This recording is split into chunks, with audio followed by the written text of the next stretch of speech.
in such ancient art. There's a human connection where you kind of think, what was he thinking? When an artist is in love with a piece, thousands of years later, we're still feeling it. It lets me have my own ideas about it, and that's what I love about art. There's great attitude and affectation in each of these portraits. You feel the love that is contained within looking. I mean, they're all cheap tricks in a way made into a masterpiece. But what happens if no one calls it art, ever? I'm amazed at how he's able to control the temperature emotionally. It doesn't look like madness. The curtain's closing, and this work is trying to peek behind the curtain because we're sure as hell going into that drama.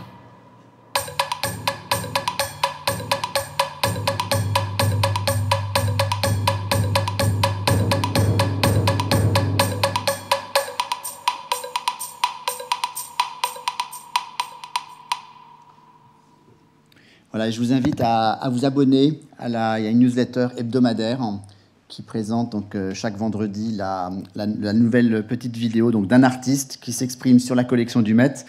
Et je vous invite également à vous abonner à l'autre newsletter de l'autre série vidéo qui s'appelle Met Collects et qui chaque fois explique la manière dont le Met Museum a acquis une nouvelle œuvre, a ajouté une nouvelle œuvre à sa collection. On va tout de suite passer donc à la seconde session de l'après-midi qui va être consacrée à la manière dont le numérique, les outils numériques permettent de proposer de nouveaux services éducatifs. Ça a été l'une des tendances de cette année 2015, à la fois en France et à l'étranger. Et donc on a souhaité faire un petit focus là-dessus et orienter résultats, premier retour d'usage de ces nouvelles formes de médiation éducative de la part des institutions muséales. Et donc, je vous demande d'accueillir sur scène Elena Legall, responsable du service des publics du Musée de la Grande Guerre de Meaux, Virginie Dalins, chef du département audiovisuel et multimédia de la RMN Grand Palais, et Françoise Fernandez, responsable des partenariats culturels chez Orange.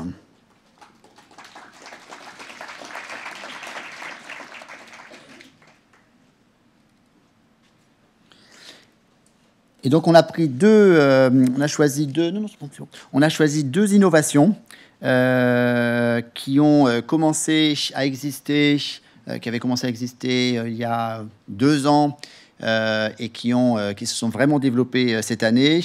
Un premier outil éducatif qui est la visite à distance, visite éducative à distance. Alors, il y a eu plusieurs technologies d'utiliser. Elena y reviendra peut-être, mais il y a eu des visites par robot, il y a eu des visites par visioconférence, etc. Qui est donc une approche éducative qui s'est développée en France et à l'étranger. Et le deuxième type d'offre éducative dont on parlera et dont on analysera un peu les premiers résultats est l'exercice du MOOC, donc avec la RMN et avec Orange. Donc je donne la parole tout de suite à Elena Legall, qui va nous parler du premier type de visite éducative. Merci Elena. Merci. Bonjour à tous, je suis ravie d'être là aujourd'hui pour vous présenter les web visites. Alors c'est pas facile de percer derrière le Met, mais je vais faire de mon mieux. Donc les web visites, ce sont effectivement, comme le disait Pierre-Yves, des visites à distance, en direct et interactif via le web. Donc on les a appelées web visites, c'est pas encore très connu. On les propose aux scolaires depuis janvier 2015. Et donc, on a participé avec Orange, qui nous a aidés sur le projet, au développement. On a eu 1 an à peu près de recherche et développement en 2014 pour mettre en place ce service. Donc, c'est le Musée de la Grande Guerre qui propose ce service. Donc, je vais resituer un petit peu où se trouve le musée pour ceux qui ne le connaissent pas. Le Musée de la Grande Guerre se trouve à Meaux, donc en Île-de-France, à 45 km à l'est de Paris, à 25 minutes en train. C'est un musée récent qui a ouvert ses portes en 2011 et qui est un bâtiment assez conséquent puisque c'est 7 000 m², dont 3 000 m² d'exposition permanente. Et c'est sur ces 3 000 m² d'exposition que porte la web visite, en tout cas une partie de ces 3 000 m². Et c'est une collection unique, puisque la collection appartenait à l'origine à un particulier, un collectionneur, à qui on a racheté la collection en 2004. C'est la communauté d'agglomération du Pays de Meaux qui a racheté cette collection pour mettre en valeur l'histoire de son territoire, qui est lié à la Première Guerre mondiale, puisque dans les environs de Meaux et Hameaux se sont déroulés des combats en septembre 1914 au cours de la première bataille de la Marne. Donc, je peux avancer. Voilà. Donc, le musée de la Grande Guerre est depuis son ouverture et même avant à une démarche d'accessibilité et d'ouverture de ses collections à tous. Et pour s'ouvrir à tous les publics, évidemment, on est passé par le numérique. On a développé différents projets. Donc, Lise, ma collègue, était venue présenter ici, je crois, il y a 2 ans, la page Facebook. Léon Vivien, on a imaginé en 2013 une page Facebook. Et on s'est dit, tiens, si Facebook avait existé en 14... Donc, on a créé une page Facebook, celle de Léon, et qui, tous les jours, postait, communiquait avec des amis, avec sa famille. Voilà, pendant 3 mois, on a alimenté cette page Facebook qui a réuni 60 000 fans. Et puis, plus récemment, on a mis en place, on parlait de numérique pour toucher le jeune public et le public familial, un Serious Game qu'on a sorti l'été dernier pour inciter les gens à aller découvrir, au-delà de la visite du musée, l'histoire du territoire de Meaux et plus largement du Nord Seine-et-Marne autour des lieux de mémoire 14-18 à travers un jeu familial et ludique. Mais l'objet de ma présence ici, c'est la web visite. Donc je vais, pour vous expliquer la web visite, le mieux c'est de vous présenter un film. Donc on va peut-être pouvoir lancer le film. Il a été réalisé par Orange au moment du lancement des web visites. Il est un petit peu institutionnel, mais il explique très bien en quoi consiste la web visite.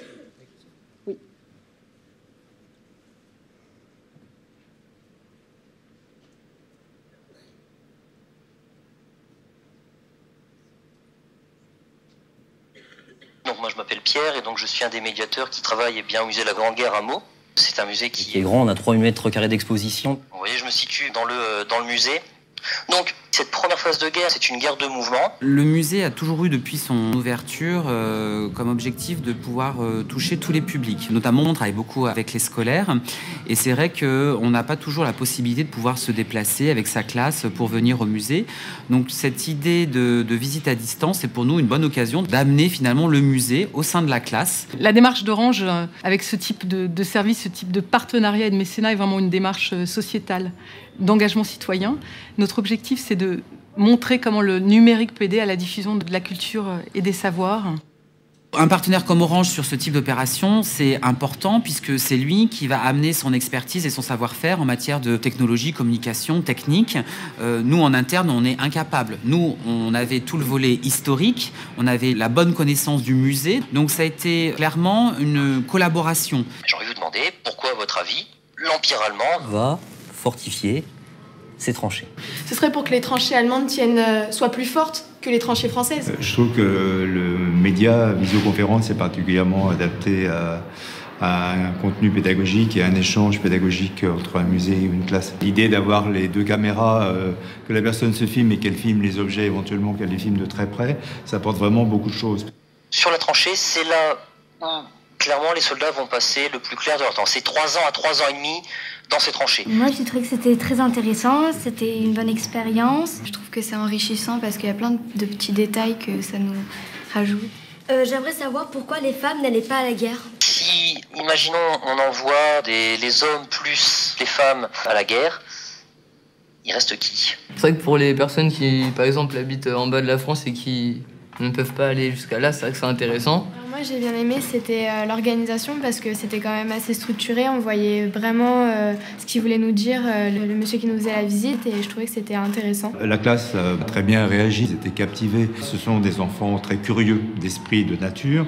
Donc forcément, quand on leur propose quelque chose qui est exceptionnel et qui n'a jamais été fait et qui a cette profondeur et cette richesse, ça ne peut que les passionner. Je pense vraiment que ça les a passionnés. On est ravis des résultats. Les élèves sont enthousiastes, on voit qu'ils sont vraiment conquis par le service. On a de retours très positifs aussi de tous les professeurs qui voient vraiment l'avantage d'un point de vue pédagogique. Public conquis. Ouais. On vous remercie, on vous satisfait.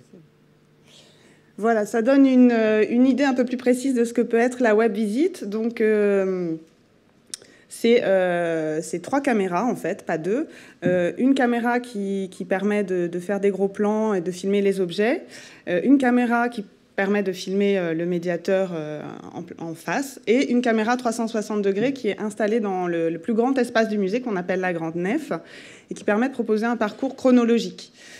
Donc ça fait maintenant 1 an qu'on propose ces web visites aux scolaires. On avait choisi de proposer ces visites aux scolaires parce qu'en fait, on a déjà, c'est une grosse partie de notre public, et puis sur les pré-réservations qu'on enregistrait, on avait un certain nombre d'annulations du fait du coût des transports, des cars. Donc on s'est dit que annuler, ça annule le transport, puisqu'ils peuvent visiter depuis leur classe, même si ça ne remplace pas la vraie visite, hein, ce n'était pas l'objet. C'était une des demandes des enseignants.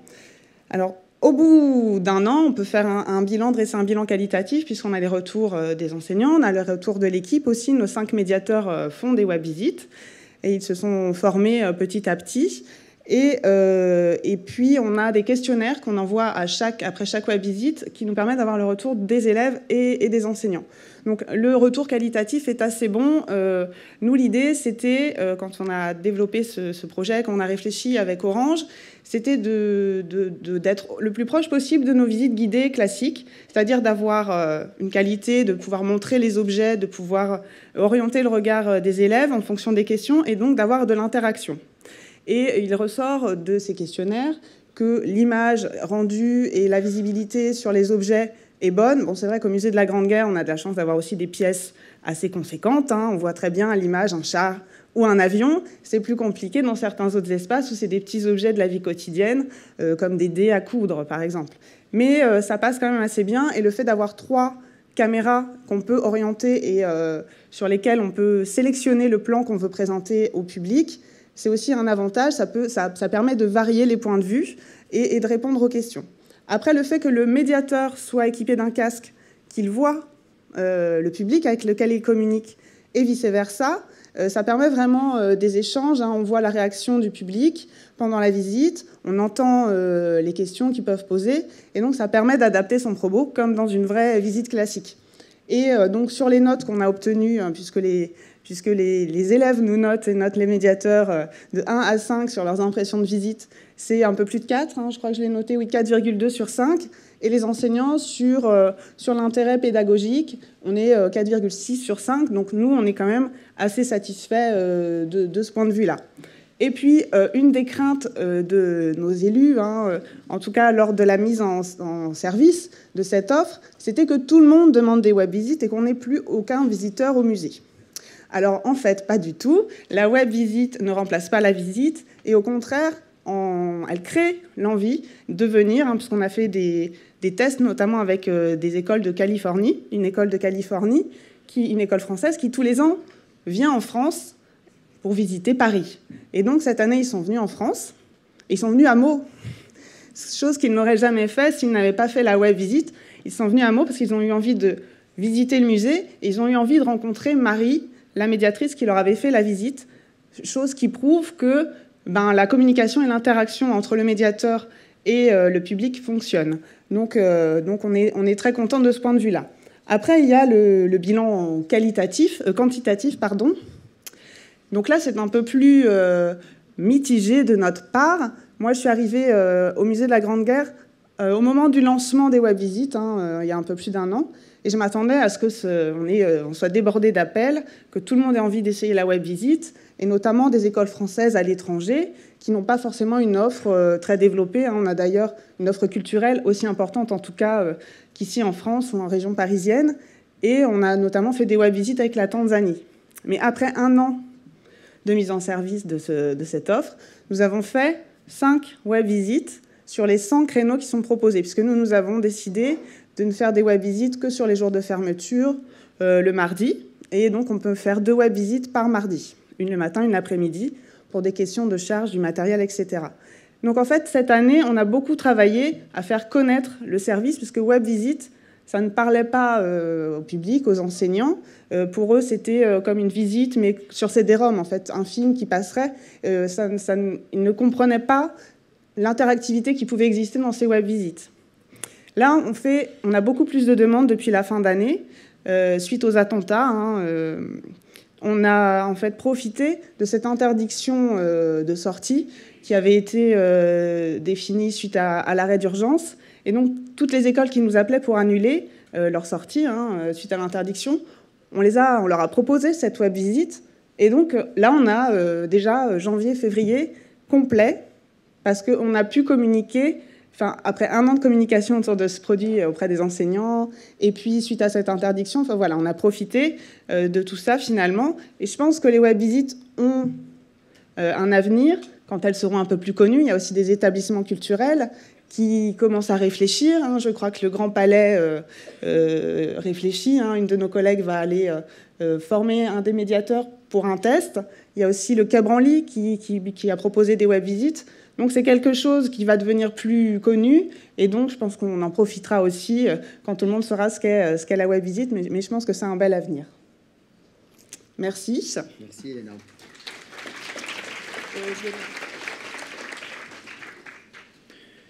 Une question à Elena sur cette nouvelle offre éducative. Nico, monsieur Nico. Micro pour monsieur Nico. Oui, très bien.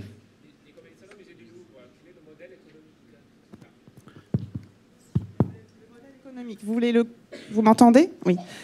Au niveau du coût, donc la web visite est proposée à la vente, à l'achat 100 €. 100 € par classe. Nous, on a décidé de ne pas faire de multidiffusion pour le moment, même si on pourrait faire se connecter plusieurs classes en même temps et leur faire chacune payer 100 € sur un créneau. On a décidé de favoriser la qualité de l'interaction entre le médiateur et le public. Et après, il y a un coût effectivement de maintenance. Donc nous, on a bénéficié du mécénat d'Orange pour l'équipement, du réseau Wi-Fi, parce qu'effectivement, il y a le matériel, donc toutes ces bornes dont on a dû équiper le musée. D'ailleurs, les 3000 m² d'exposition permanente ne sont pas couverts, parce que dans un bâtiment, il faut un réseau dédié pour assurer la qualité de la connexion Wi-Fi. On ne peut pas se connecter sur le réseau lambda, donc il faut un réseau dédié qui ne serve uniquement qu'à ça. Et dans un bâtiment béton, métal, ça passe pas toujours bien. Donc voilà, on a un parcours classique, générique, qui peut parler de la Première Guerre mondiale de manière générale. Et donc après, il y a un coût de maintenance. Maintenant, on assure la maintenance. C'est le musée qui paye cette maintenance. Donc à chaque web visite, on paye un prestataire, notre prestataire, qui s'assure de la qualité de la connexion pour l'école qui va profiter de la web visite. Sans cette qualité, on ne prend pas la réservation, parce que c'est vraiment ça. Si ça se connecte mal, ça gâche toute la visite. Donc on paye 50 € par web visite, enfin par test. Et après, il y a une maintenance générale d'entretien des 2 tablettes. On a 2 tablettes, un smartphone, et donc le réseau Wi-Fi à entretenir. Donc ça, c'est 3 500 € par an. Globalement, ça coûte du coup 8 000 € par an pour ce service.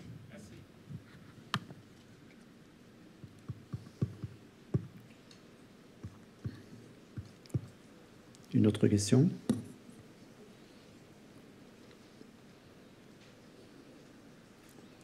Vous parliez d'autres expériences qui ont été tentées, notamment le Quai Branly qui a fait si je ne m'abuse, un duplex avec la Côte d'Ivoire à l'occasion d'une exposition sur le même sujet, ou un autre pays africain.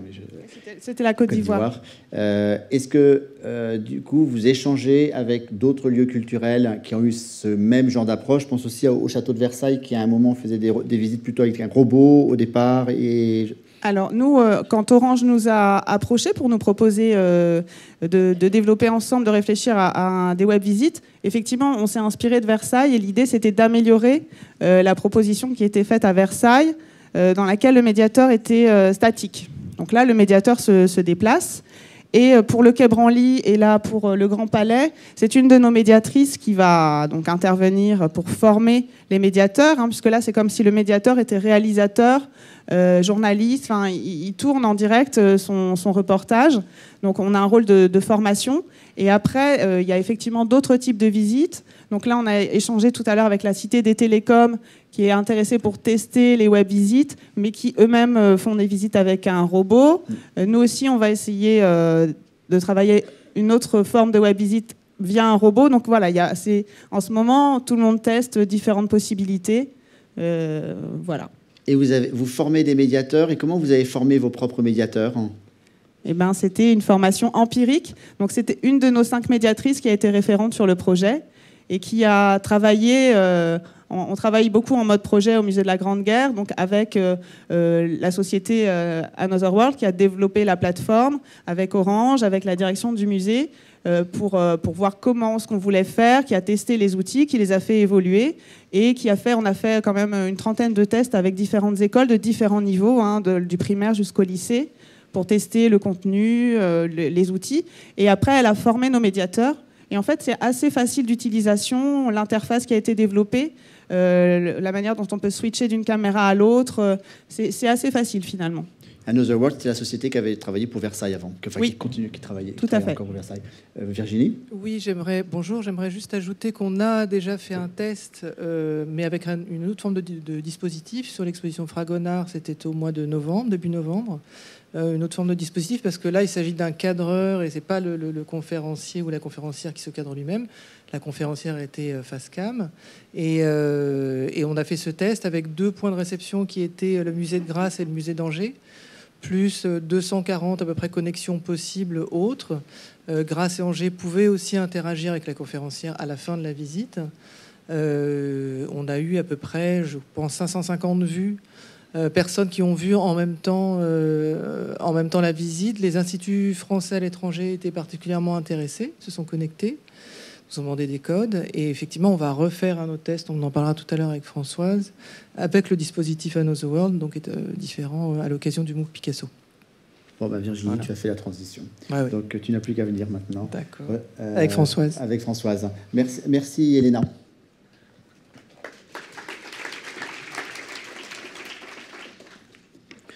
Et donc, on va parler d'une deuxième offre éducative, comme je vous le disais, les MOOC.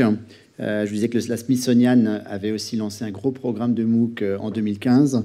Et on va parler du MOOC impressionniste et du MOOC qui est encore en cours, oui. sur Picasso. Donc, je laisse la parole d'abord à Virginie Dallin, qui est chef du département audiovisuel et multimédia de la RMN, Grand Palais, et à Françoise Fernandez, responsable des partenariats culturels d'Orange.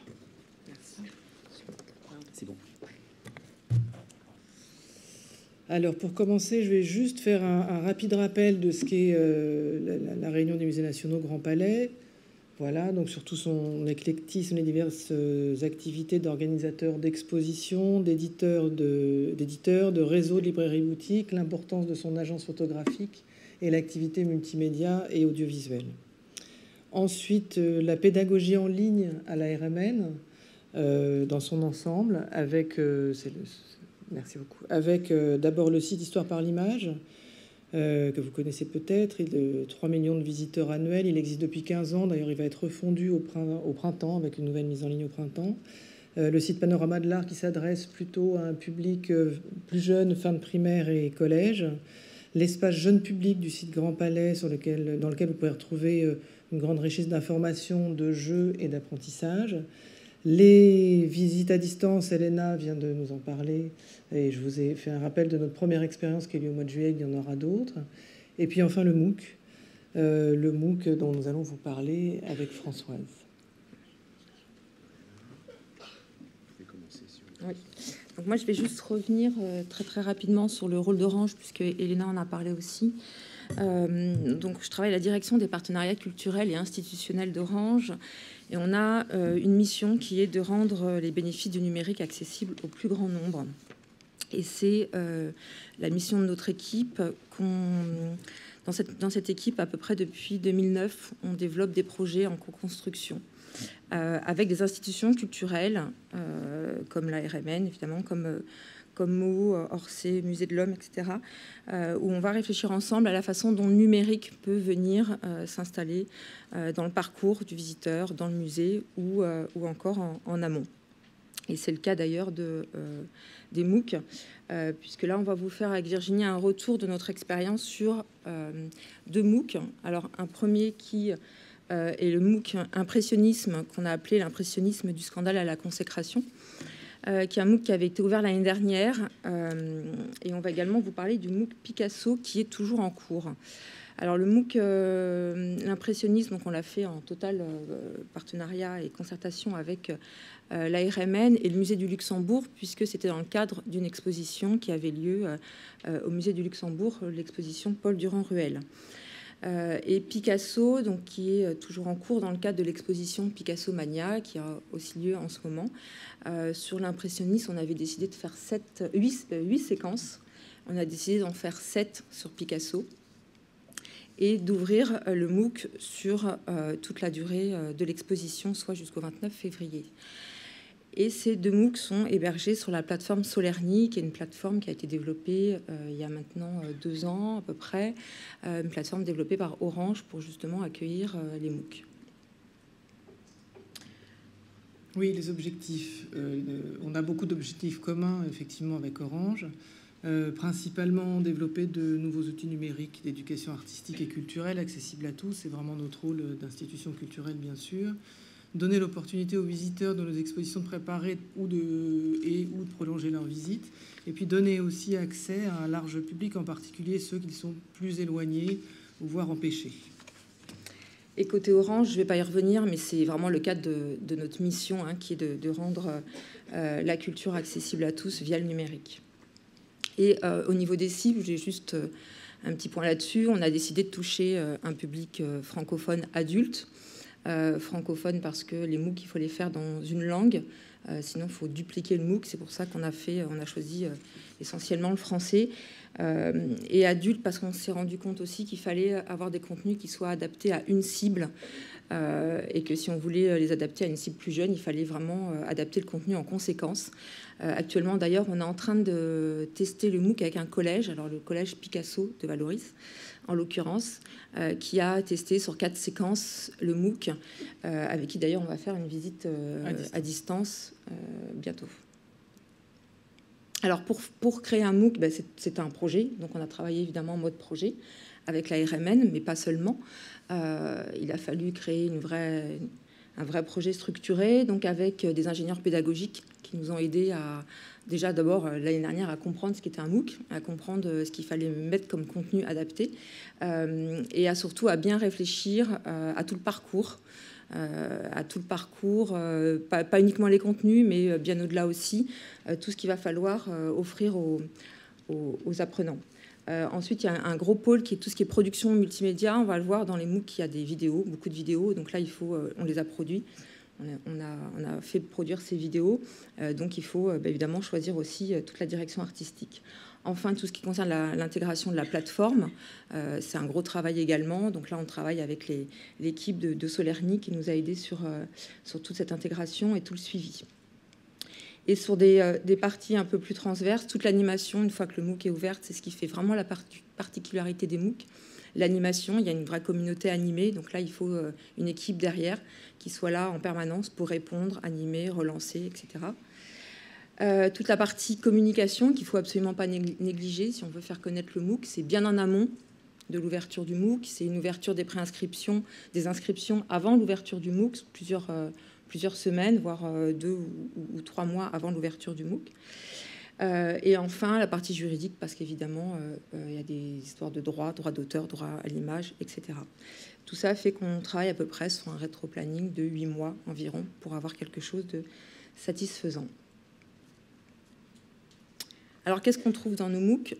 Des contenus, je l'ai dit, des vidéos, bien sûr, des vidéos qu'on a toutes sous-titrées en français, des ressources complémentaires qui viennent donner des informations autres, donc des ressources qu'on va chercher sur le net, des documents téléchargeables, tous les scripts des vidéos, mais également des dessins. On a fait des résumés en images qui sont téléchargeables et des galeries d'images également. Et aussi, donc ça c'est vraiment ce qui fait la particularité des MOOC et ce qui nous différencie des MOOC, on va dire, des autres MOOC un peu plus universitaires. Il faut savoir qu'on est le MOOC impressionniste a été un des premiers MOOC, voire le premier culturel français, à proposer un MOOC sur la culture. Et donc, il fallait vraiment qu'on se différencie. Il fallait vraiment, vu le sujet, qu'on apporte aussi tout un tas d'autres choses. Et donc, il y a aussi des activités d'apprentissage qui sont essentielles. Où on demande des interactions entre les apprenants. Il y a des espaces, justement, via les forums où l'échange est primordial. Et bien sûr, une partie auto-évaluation qu'on a gamifiée, ce qui est assez essentiel aussi pour pour la suite et pour maintenir les personnes présentes sur le MOOC. Donc avec sous forme de quiz, de défis, et bien sûr on a délivré, l'ARMN délivrait une attestation à l'issue du MOOC si les personnes avaient eu tous leurs badges. Et tous ces contenus ont été travaillés en collaboration entre les équipes d'Orange et de l'ARMN, bien sûr, avec chacun des compétences qui nous sont propres, sans oublier aussi le Centre Pompidou et le Musée Picasso, qui font partie du projet, en étant présents à tous les Copil. D'ailleurs, les vidéos ont été tournées en grande partie, voire tout, au Musée Picasso. Et un élément important aussi, bien sûr, c'est tout ce qui concerne la validation scientifique dans ce genre de projet culturel. Là, nous avions la validation scientifique de Christine Pinault de l'administration Picasso. Et ça, c'est vraiment, bien sûr, essentiel, compte tenu de la légitimité nécessaire à tous les contenus. Alors, donc ça, c'est tous les contenus que nous, on proposait aux apprenants, à nos MOOCers. Il faut dire qu'eux ont produit énormément aussi. Sur tous les forums, on leur demandait de produire des choses. Donc là, on voyait par exemple, ils ont refait des masques à la manière de Picasso, enfin presque, ou comme ils l'imaginaient eux. Donc il y a tout un tas de contenus, que ce soit graphiques, produits, dessins ou autres, mais aussi tout un tas de contenus écrits. Et ça, on s'est rendu compte que sur l'impressionnisme, on ne savait pas trop quoi faire de ces contenus. Donc sur Picasso, on a retravaillé un petit peu pour essayer de reproposer ces contenus aussi aux autres apprenants pour qu'ils y bénéficient. Donc on a fait, par exemple, on a demandé à nos MOOCers de proposer le parcours idéal sur le MOOC. Qu'est-ce qu'ils devaient proposer à des nouveaux arrivants. Et donc, on a repris tout leur contenu. On a, via des présentations sur Prési, on a proposé ces contenus. On a également utilisé tout un tas d'outils qui existent, bien sûr, Pinterest, Tumblr, ou sous forme d'e-book, où là, on a repris toutes les productions.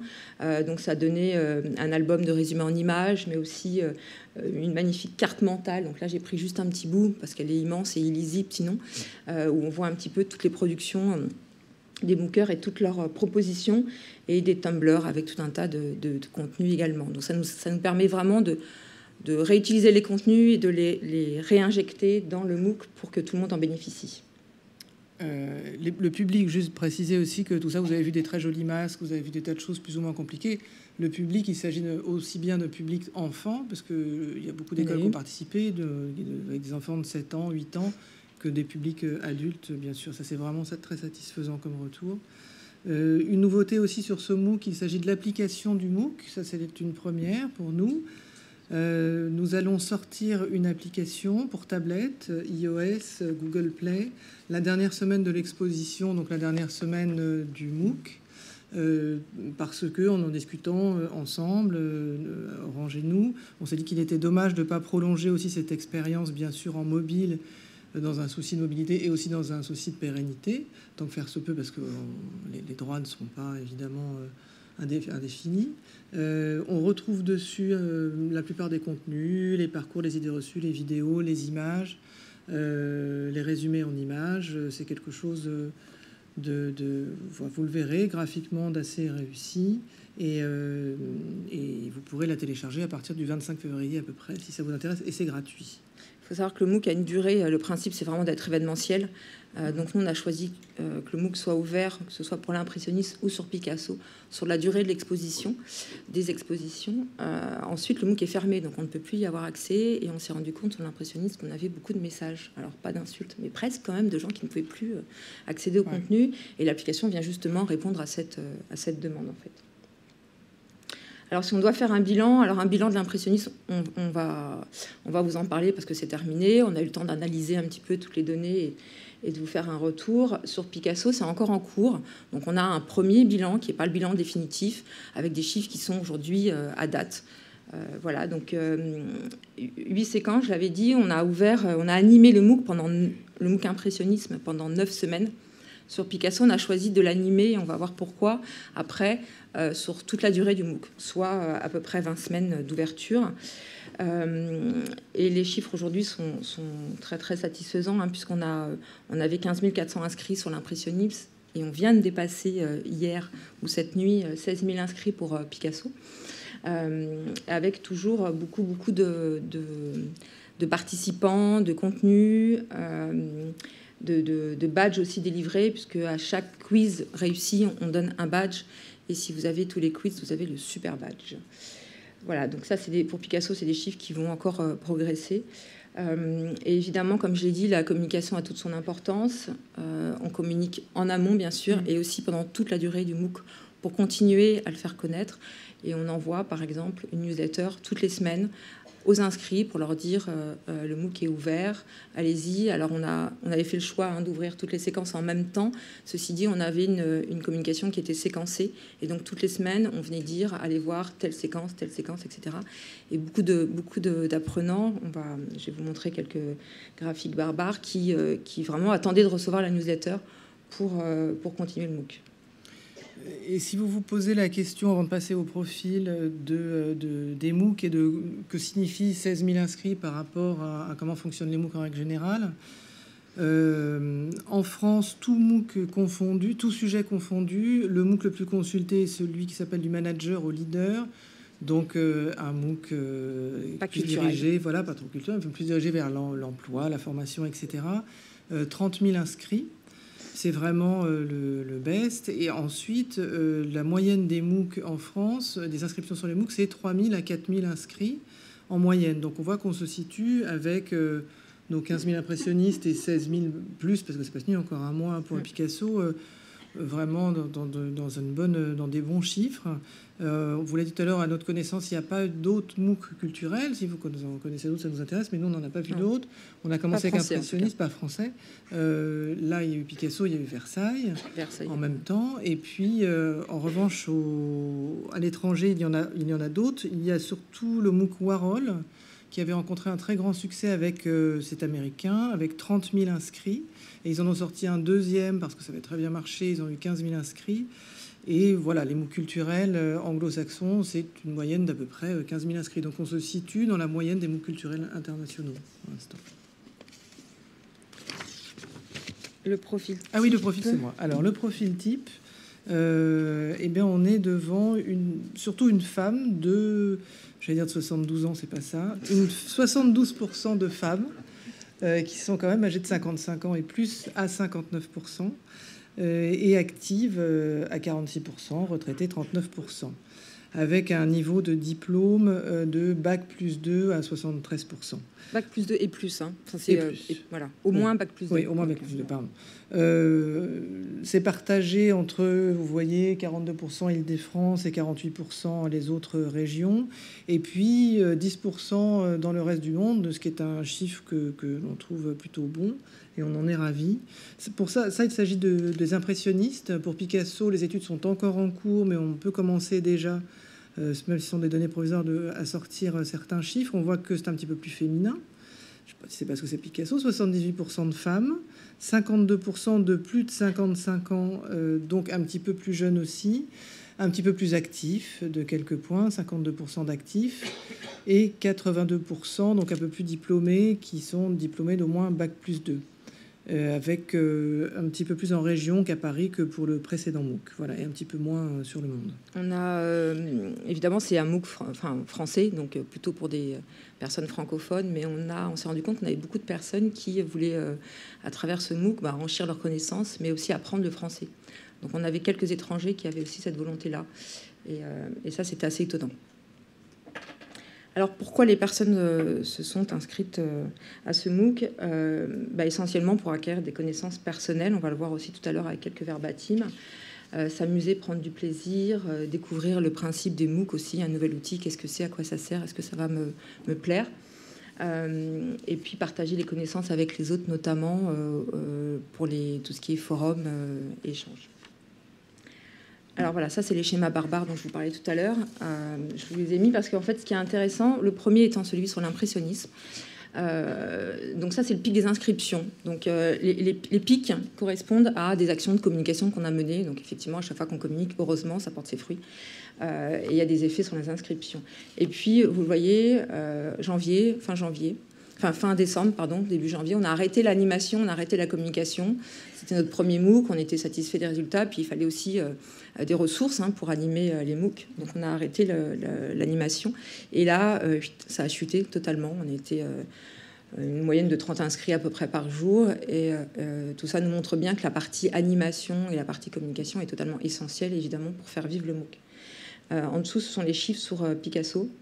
Et les pics correspondent à des envois de communication encore, mais surtout de newsletters, soit du Grand Palais, soit de Solerny, puisque, évidemment, grâce au premier MOOC, on avait ce vivier de 15 000 inscrits.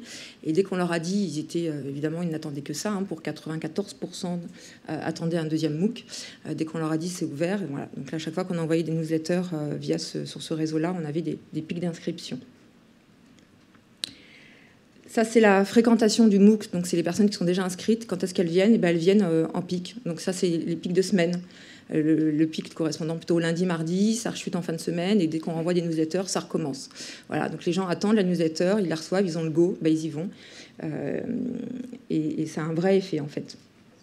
Ils sont plutôt connectés en fin de journée, 15h, 17h, et après dîner, on recommence plutôt assis sur son canapé avec sa tablette, puisque c'est aussi très facile d'utiliser le MOOC sur Solerny en tablette.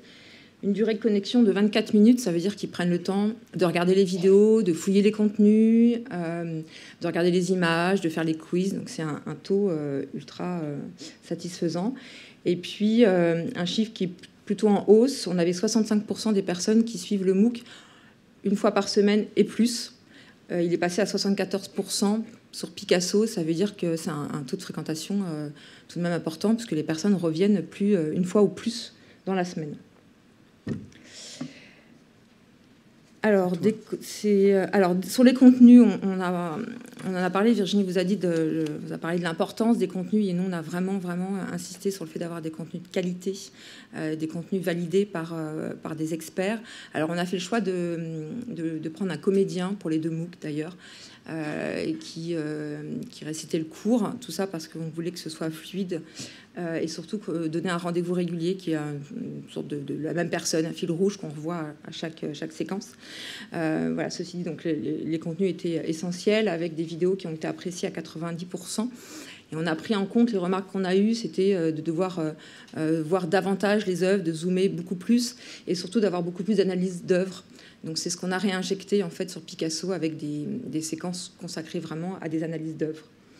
On a plus de 80 personnes qui ont apprécié tout ce qui est galerie d'images, ressources, textes et dessins téléchargeables, et bien sûr les quiz, et que 50% qui ont apprécié les discussions et les activités. Ça veut dire qu'il y a des gens qui viennent uniquement pour s'enrichir, visionner les vidéos, voir les contenus, et d'autres qui viennent aussi pour participer. Ça, c'est à peu près la moitié des MOOCers.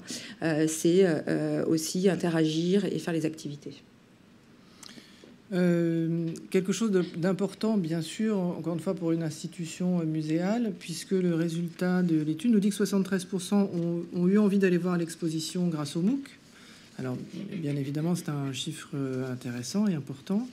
Et puis aussi, 36% ont connu le MOOC grâce à la RMN et 22% grâce à Orange. Ceci pour vous dire que, je le redis, l'importance de la communication à travers nos réseaux possibles, et à travers évidemment les réseaux d'Orange. Simplement pour Picasso, vous voyez les chiffres, on peut juste relever que 71% ont très nettement appris à mieux connaître l'œuvre de Picasso, ce qui est aussi très important bien sûr pour nous, institutions culturelles. Et à peu près 40%, mais ce chiffre a sans doute évolué aussi, oui. qui ont suivi le MOOC impressionnisme et qui sont revenus sur Picasso. Voilà. Alors quelques verbatim, donc pour le côté un peu quali. Donc ça, on va pas tout vous lire, mais c'est pour vous dire qu'il y a des personnes qui ont redécouvert le plaisir d'apprendre. Des personnes qui, évidemment, vu la moyenne d'âge qu'on vous a donnée tout à l'heure, ont quitté l'école il y a quelques années et qui sont amplement satisfaits de pouvoir repartir un peu à l'école, d'avoir un rendez-vous régulier, de faire partie d'une communauté, de discuter. Une personne qui dit j'ai rajeuni d'un gros paquet d'années, on est très content, ou d'autres qui disent je sais distinguer un Monet d'un Manet, et ça sans difficulté. Ça veut dire que maintenant on peut discuter aussi plus facilement. On peut vous faire défiler quelques verbatim, effectivement, l'envie de courir au musée, ne me quitte plus, des choses comme ça. Donc ça veut vraiment dire que notre mission et la mission de la RMN est réussie, puisque le principe de dire, voilà, le MOOC, c'est un peu comme les visites à distance, c'est pas l'idée de faire ça chez vous tout seul et de plus venir au musée, mais c'est aussi un outil pour comprendre l'œuvre avant d'y aller, ou voir après d'ailleurs, et aussi pour tout ce qui est les personnes qui ne peuvent pas s'y rendre, d'avoir évidemment aussi cet apport en culture. On voit d'ailleurs après un verbatim sur une personne de Perpignan, je crois, c'est sur le voilà, Picasso. Une personne qui dit je suis à Perpignan et pas me déplacer. D'autres qui disent, on a eu aussi pas mal de remarques de gens qui disent je n'aime pas Picasso, donc c'est pour ça que je vais suivre votre MOOC, ça va me permettre de mieux le connaître et de mieux comprendre le personnage et son œuvre, et en général à la fin ils nous disent maintenant je comprends mieux, je sais qui il est et je peux plus facilement apprécier son œuvre. On a également, alors ça c'était assez drôle, une personne qui dit la RMN Orange, vous faites ça, vous faites des MOOC, ça coûte. Pour nous, c'est gratuit, donc ça ne coûte rien, donc vous avez une rentabilité nulle. Et en fait, pas tant que ça, parce que finalement, c'est comme ça que moi, je vais prendre une carte d'entrée dans le musée, je vais assister à des conférences, je vais acheter des livres, je vais me les faire offrir, et puis je vais faire découvrir aussi toutes mes connaissances à d'autres. Et un qui est très sympa, qui dit, voilà, le MOOC, c'est la meilleure occupation ouverte à la culture. On a trouvé ça très sympathique. Ouais. Voilà, si on devait résumer l'enseignement qu'on en a tiré de ce premier MOOC et de Picasso, c'est quelques facteurs clés de succès. Le niveau d'exigence des contenus, on l'a dit, on a insisté. Permettre aux participants aussi de suivre le MOOC à leur rythme. C'est pour ça qu'on avait fait le choix d'ouvrir tous les contenus en même temps. Et ils pouvaient chacun piocher ce qu'ils souhaitaient. Certains n'ont fait que les quiz, c'est leur truc. Donc d'où l'importance effectivement aussi de gamifier l'expérience via des quiz, badges, etc. L'animation, on a une équipe d'animateurs qui est là, qui répondent, qui relancent, qui encouragent, etc.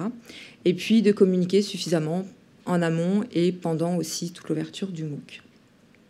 Il faut savoir qu'en plus, on a profité pour ouvrir nous aussi un compte Twitter, MOOC Culture, sur lequel évidemment l'animation de cette communauté, cette discussion continue aussi sur les réseaux sociaux. Donc sur ce compte Twitter, qui est un compte MOOC Culture, sur les réseaux d'Orange, mais aussi beaucoup sur les réseaux de la RMN, bien sûr, aussi, Facebook et Twitter. Voilà sur le MOOC. Sur les prochains projets, nous concernant, on va, avec la RMN, on rediscute et on est en train de voir si on fait d'autres projets ensemble. Alors peut-être pas un MOOC pour l'année prochaine, mais peut-être d'autres visites à distance, puisqu'on va effectivement aussi développer cette offre de visite à distance. Et côté Orange, on est en discussion aujourd'hui avec le Musée de l'Homme pour un MOOC qui ouvrira au 2e semestre, et avec le Louvre sur la petite galerie du Louvre, également pour le 2e semestre. 2016, tout à fait. Et voilà. Merci beaucoup. On va là-bas. Merci beaucoup pour toutes ces informations. Oui. Merci beaucoup pour toutes ces informations et ces retours d'usage. On va avoir le temps de prendre une seule question, plutôt pour peu importe. Des mains se lèvent.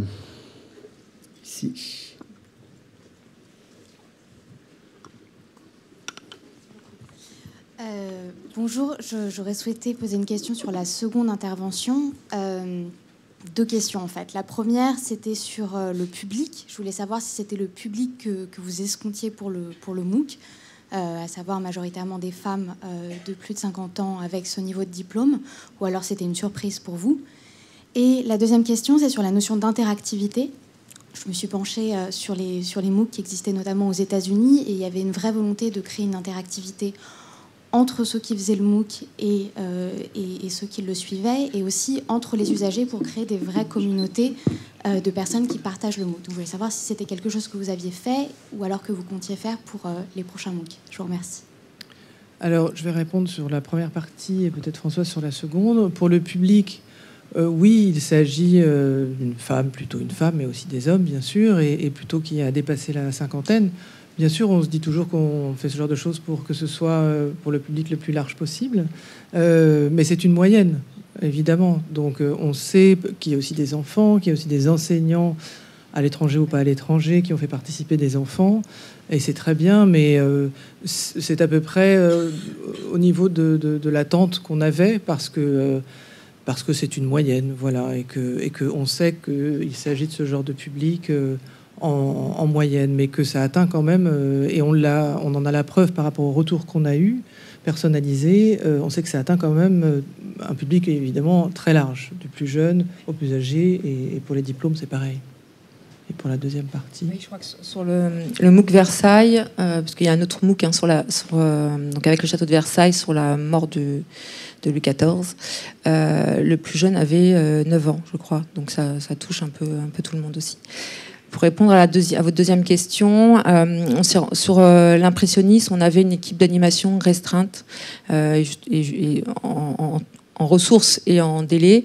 On s'est rendu compte qu'il y avait un vrai besoin aussi d'échanges. Alors il y avait des questions techniques bien sûr, mais aussi des questions un peu plus pointues, plus expertes sur l'art. Donc là évidemment il fallait qu'on y réponde, mais on avait aussi besoin d'animer, de relancer, d'encourager. C'était vraiment cette interactivité-là qu'on a cherché. Donc c'est pour ça qu'on a renforcé l'équipe et qu'on a resté ouvert plus longtemps en animation sur Picasso. Ensuite, on a réfléchi aussi à offrir aussi une visite à distance ou des idées comme ça. Alors, on l'a pas mis en place sur Picasso pour des questions de droit, c'était un peu compliqué, mais on le fera sans doute pour les autres MOOC. Et ce qu'on peut faire aussi, c'est l'enseignement qu'on en tire, c'est de faire aussi peut-être des interactions avec soit les commissaires d'expo, soit des professionnels qui vont pouvoir aussi, à des instants T, apporter un contenu. Ça, on l'a pas fait. On était en expérimentation aussi, mais c'est des choses qui nous viennent à l'esprit et c'est des demandes qu'on peut avoir aussi.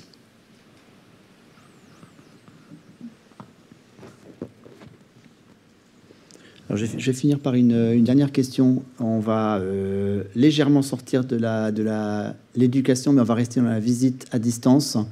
La RMN a expérimenté hier pour la première fois en France une visite via Facebook.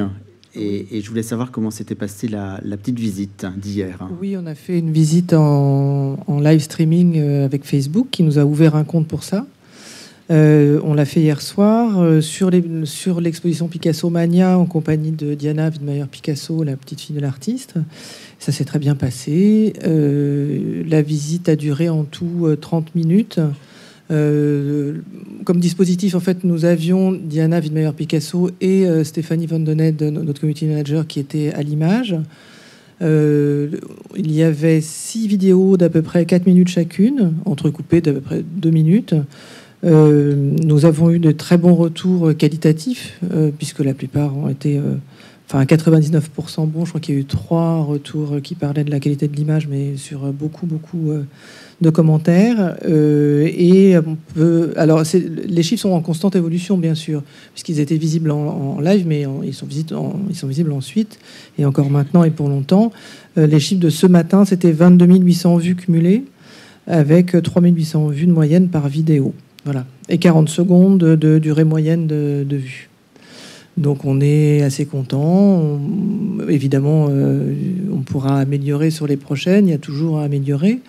On s'est aperçu aussi, en discutant hier soir et ce matin, que plus c'est scénarisé, plus c'est intéressant.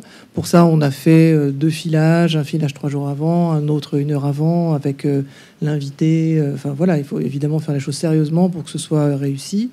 Mais on n'a pris aucun prestataire extérieur. Au cadre, il s'agissait de l'équipe du multimédia, le son et le son du téléphone, et l'animatrice, c'est notre community manager. Et voilà. Donc c'était une bonne expérience. C'était la deuxième fois que vous utilisiez les réseaux sociaux pour faire une visite à distance. Vous l'aviez fait avec Periscope sur Twitter. Oui, on avait fait. Et en termes de retour sur ces 2 plateformes différentes pour à peu près le même type d'usage. Oui. C'est pas évidemment, il ne s'agit pas du même réseau. Et, concernant Facebook, on a un reach plus important. Ça c'est sûr, et Twitter nous offre aussi l'instantanéité de Twitter, donc voilà, c'est pas tout à fait la même chose, mais c'est très proche quand même, et notre idée est de pouvoir le prolonger, et sur l'un et sur l'autre, bien sûr. Ok, merci beaucoup pour ces informations toutes fraîches d'hier et de ce matin. Merci à nos 3 intervenantes. Merci.